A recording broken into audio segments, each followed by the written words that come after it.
In Tyler Reeves' kitchen, The key is pepper. the food isn't the most important part of cooking. Life looks a lot different than it did. The 32-year-old hasn't always taken care of himself quite like this. I wasn't sure if I was totally ready to give up what I was doing, but there was some part of me, like deep down inside, that was saying I didn't want to live like this anymore. At age 24, Reeves got hooked on prescription pain meds.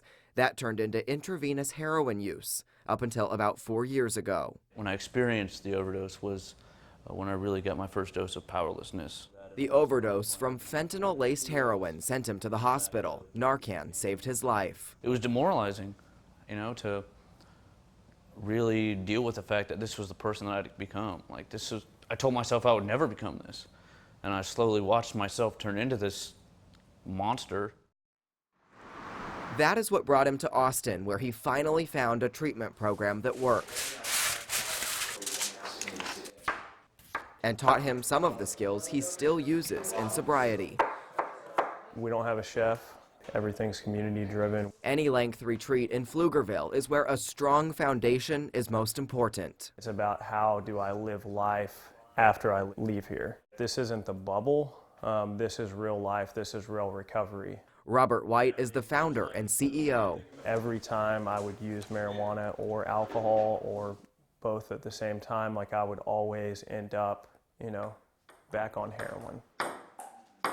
And like hundreds of thousands of other Americans, White also struggled with heroin addiction. In 2012, I had this vision that, maybe all the experiences that I, was ashamed about, all these negative experiences that I had around my addiction, maybe that could be used to help someone else.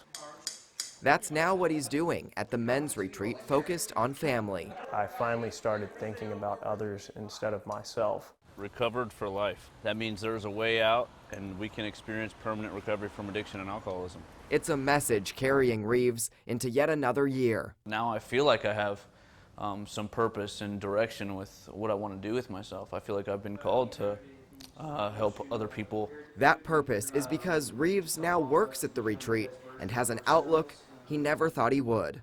Just going from this hopeless state of mind to feeling like I can accomplish anything I put my mind to now is just the most relieving sense that I've had come over me.